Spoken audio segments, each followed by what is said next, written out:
Good morning, everyone, and thank you all for being here. I've spent the campaign talking about our Conservative plan to put more money in your pockets so you can get ahead. And while I've traveled, unveiling cost-saving measures for Canadian families, Justin Trudeau has been talking obsessively about the 1%. And no wonder. The wealthy and the well-connected have a direct line to Justin Trudeau.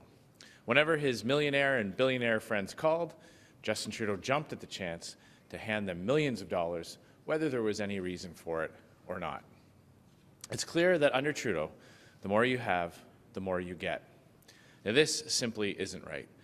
Under Justin Trudeau, there are millions of Canadians who are working harder than ever before with little to show for it.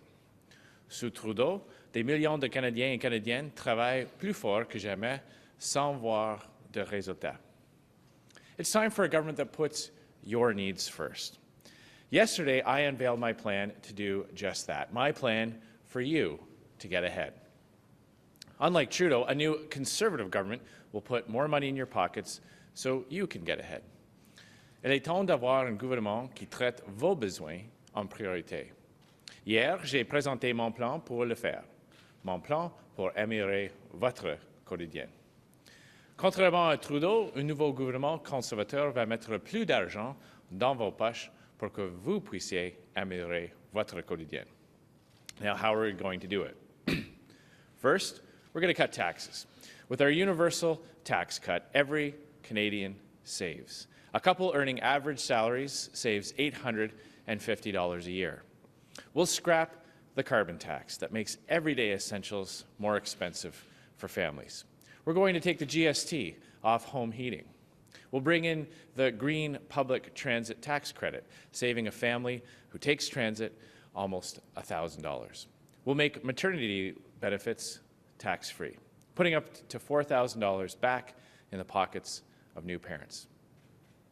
And we'll introduce kids' sports, arts, and learning tax credits so you can save $225 per child per year to keep them active and engaged. We're going to boost the RESP, helping parents get more for their kids' education. And we'll increase the age credit, benefiting the lowest income Canadians the most and giving a senior couple up to $300. What's more, a new Conservative government will cut wasteful spending and redirect it to the things that matter to Canadians. We're going to cut foreign aid by 25% from the countries that are relatively well off and redirect it to the countries that need it the most. We'll get rid of Justin Trudeau's $256 million payout to the Chinese-controlled Asian Infrastructure Bank. And we're going to cut Trudeau's corporate welfare by $1.5 billion.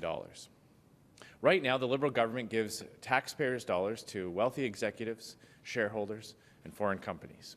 This is as ridiculous as it is unacceptable. Your money shouldn't go to millionaires running billion-dollar companies. Enough is enough. Today, I'm proud to announce the Canadians who are going to help put an end to Trudeau's frivolous spending, his payouts to the well-connected, the handouts to his friends. In my first 100 days as Prime Minister, I will appoint Kevin Falcon and Yves Desjardins-Siciliano to lead the Commission on the reduction of government subsidy programs to corporations. As co-chairs, they will be tasked with identifying $1.5 billion in cuts to these profitable corporations. A new Conservative government will then redirect that money to those who actually need it, you and your family. Kevin is the former Deputy Premier and Finance Minister here in British Columbia. Yves is the former President and CEO of Via Rail Canada. Both are well-respected financial executives who bring the right combination of experience and expertise to the job. Pendant mes 100 premiers jours comme Premier ministre, je vais nommer Kevin Falcon et Yves Desjardins-Siciliano pour diriger la Commission sur la réduction des subventions aux entreprises. Comme coprésidents, ils vont identifier $1,5 milliard de réduction des subventions aux entreprises. Le nouveau gouvernement conservateur va donner cet argent à ceux qui en ont vraiment besoin, vous et votre famille.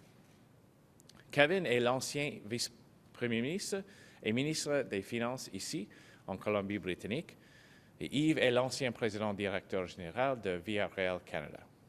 Ce sont deux cadres financiers hautement respectés qui offrent la combinaison parfaite d'expérience et d'expertise. It's ridiculous that Trudeau is spending money in other countries who are relatively well off, while Canadians are falling further and further behind.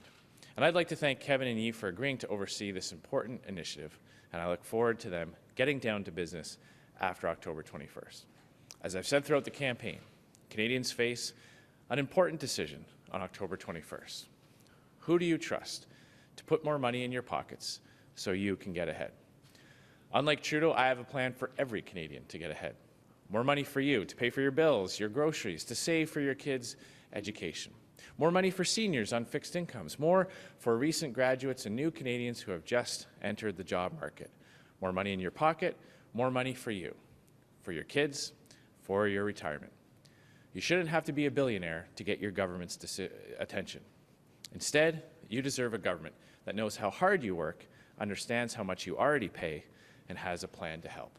A government and a Prime Minister whose first priority will be to help you get ahead. Thank you very much. Merci beaucoup. Happy to take your questions. Hi, Mr. Scheer. Just getting back to the platform yesterday, one of the planks is to have a ban on travel to terrorist hotspots. Can you explain how that would work and how it would be constitutional?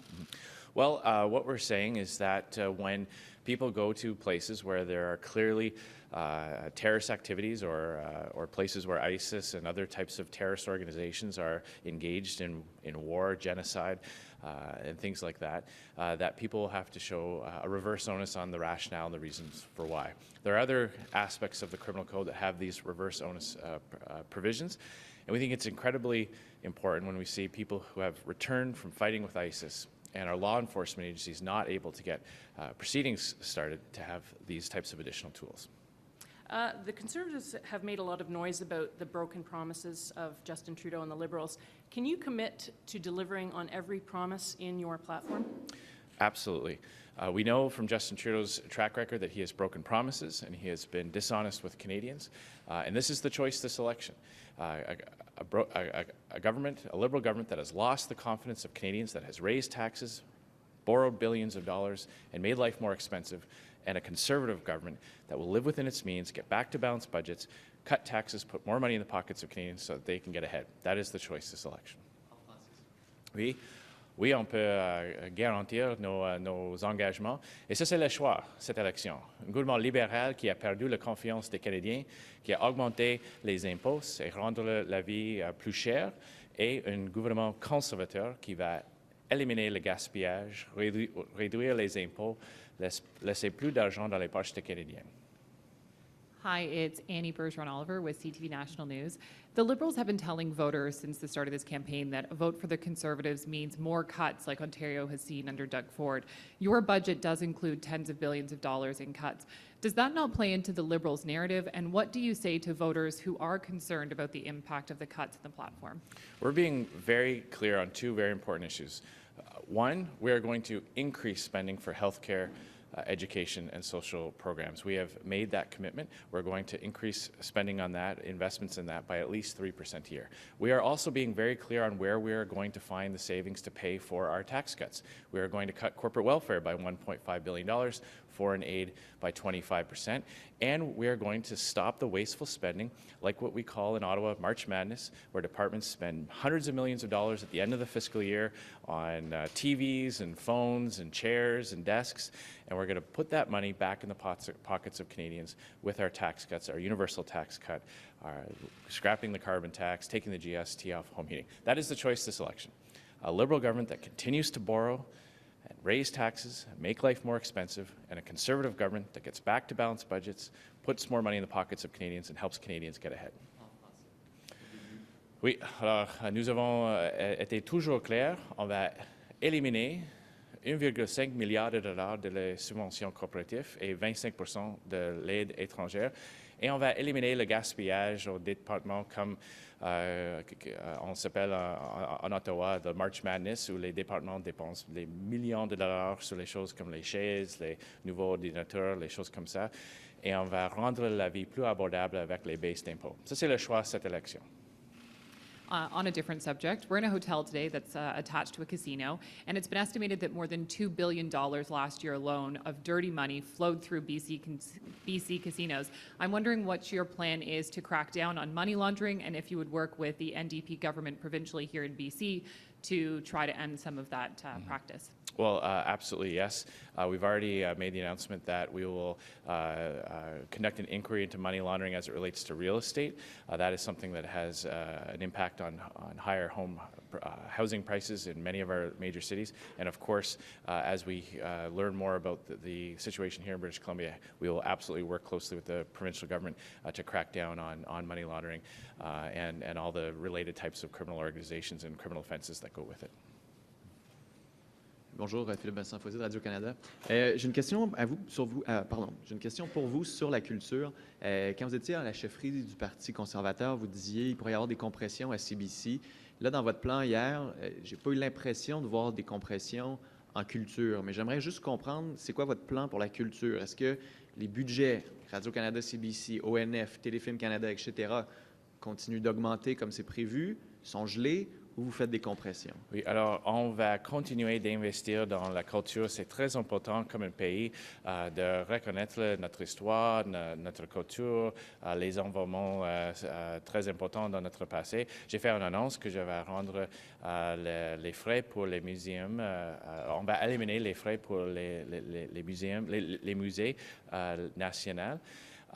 Et on va continuer de maintenir les investissements, d'assurer que les fonds aient l'argent nécessaire pour faire le travail.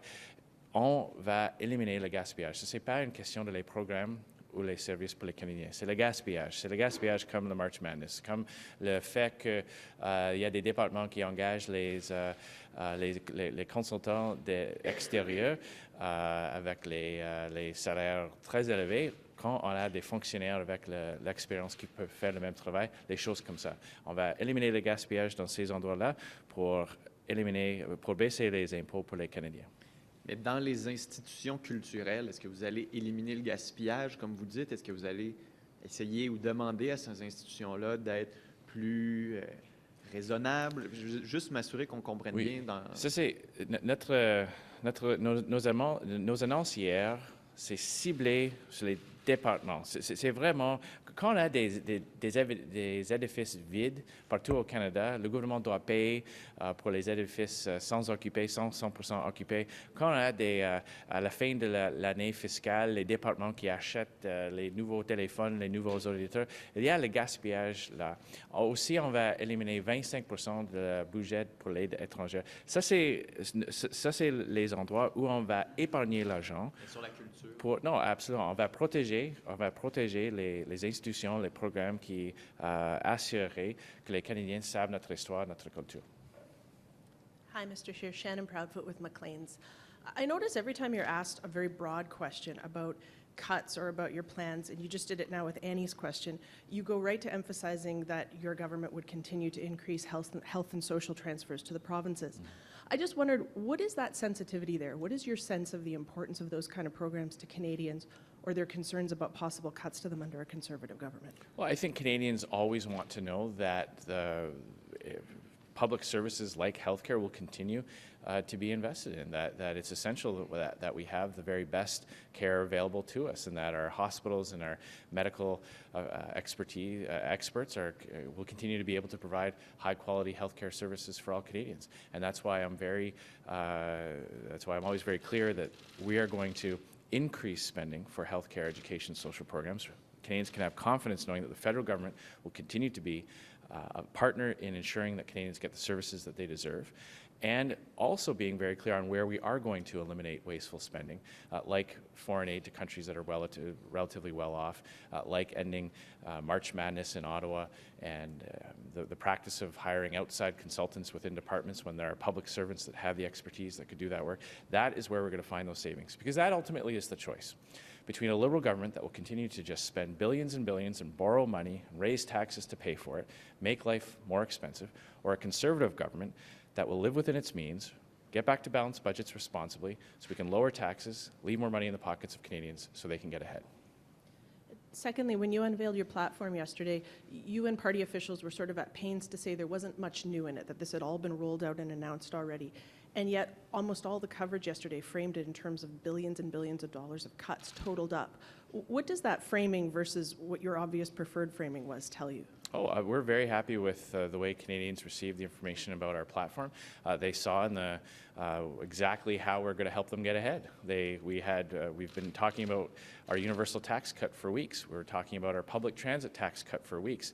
We're talking about how we're going to make maternity leave benefits tax-free for weeks. And now Canadians know exactly where the money is going to come from to pay for that. It's going to come from cutting foreign aid spending to countries that are relatively well off by 25%, eliminating $1.5 billion of corporate welfare, stopping the practice of March Madness and hiring outside consultants when there are public servants that have the expertise to do the job, and we're going to put that money back in their pockets. And again, that is the choice of selection. We know that under Justin Trudeau, he will continue to borrow billions and billions of dollars, and the deficit will cost Canadians because they will have to pay the interest on that new debt.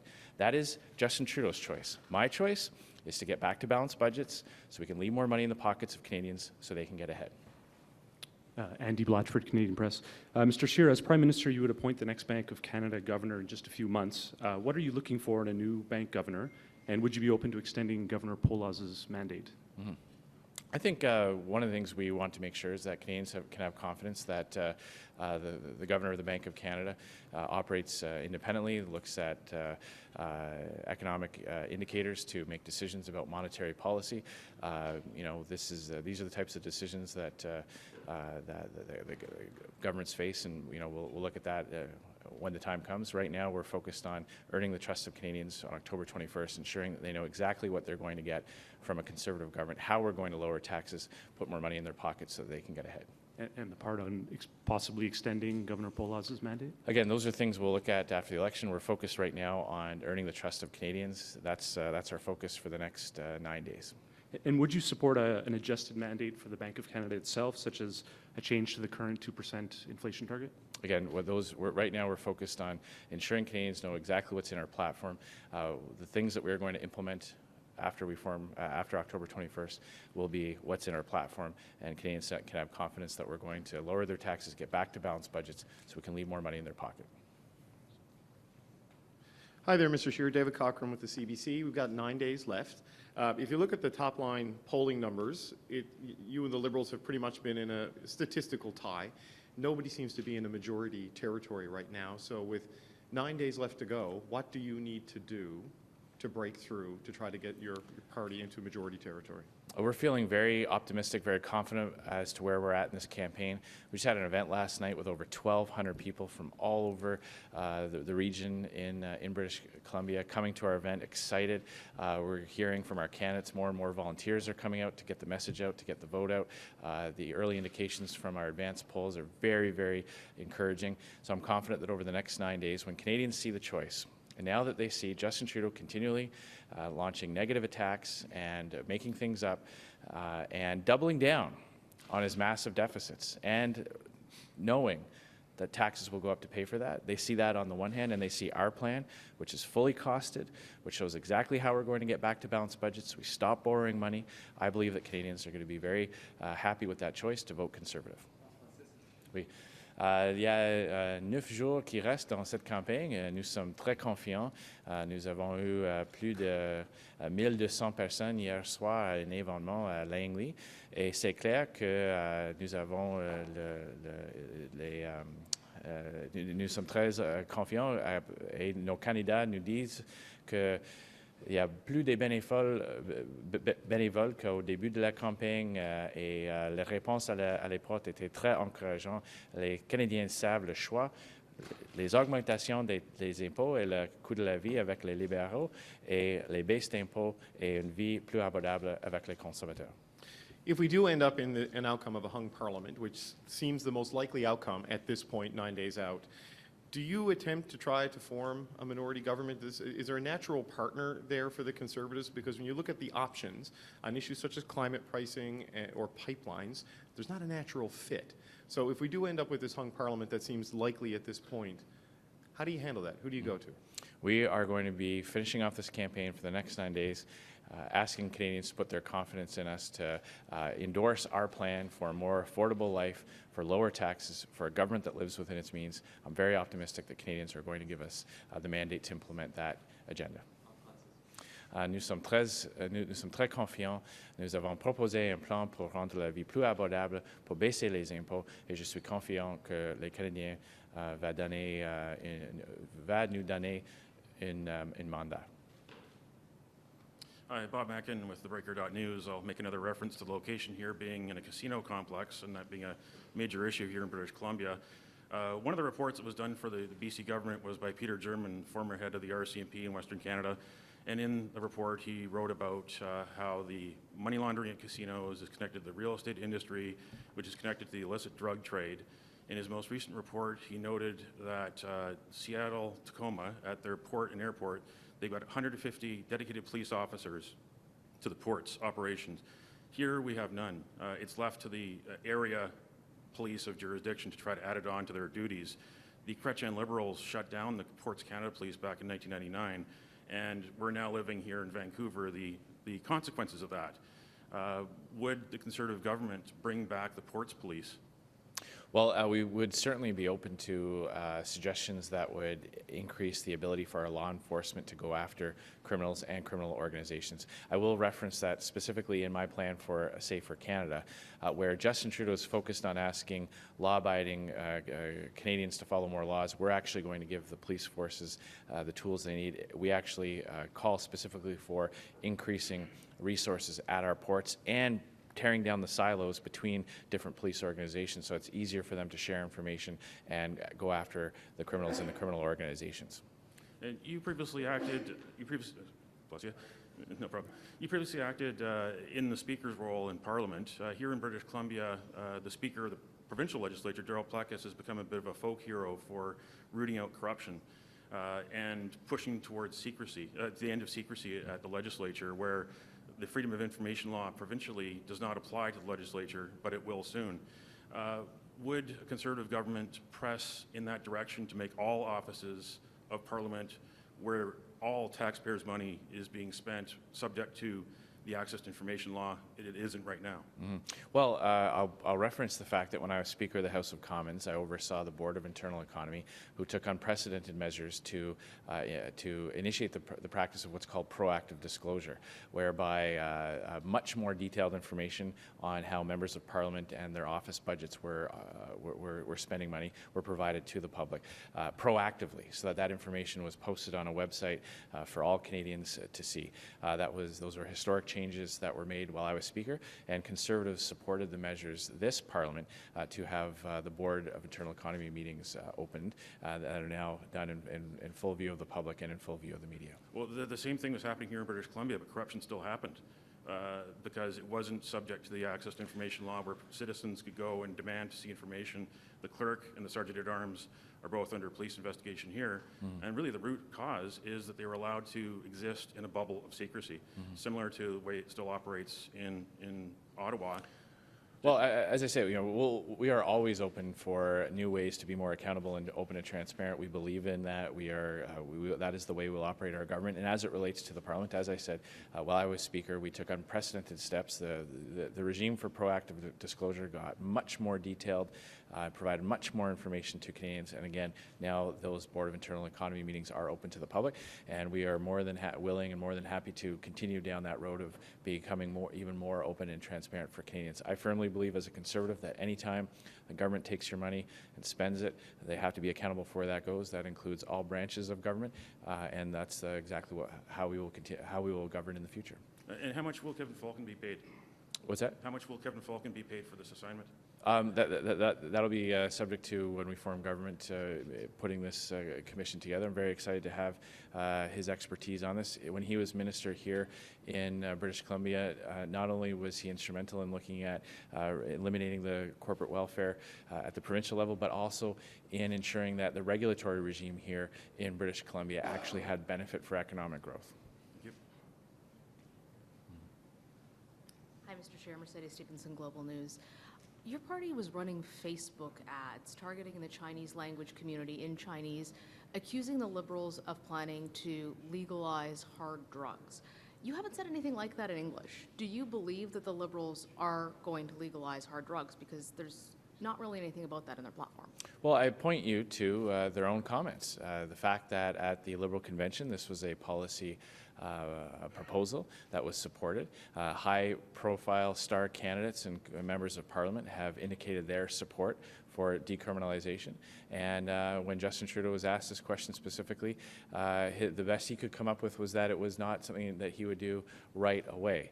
He has never clarified exactly what that meant in English. This is something that is very important for Canadians to know about, and so we are telling them that these are the types of things that Liberals speculate about before the election and then implement after the election. But the Liberals haven't actually said that they're going to do that, and you only ran the ads in Chinese. Why run them in Chinese but not in English? Well, we've called attention to the Liberals' inability to become clear on this in English and in French. And of course, this is something that Canadians have a right to know about, whether or not they're going to give Justin Trudeau a second mandate where he will continue to go down this road of making drugs more accessible. The fact that he's been unable to come clean on it and speak clearly on it, the fact that his members of his caucus support it, and that at their policy convention this was proposed and supported, I believe Canadians have a right to know that. Merci beaucoup. Thanks very much, everyone.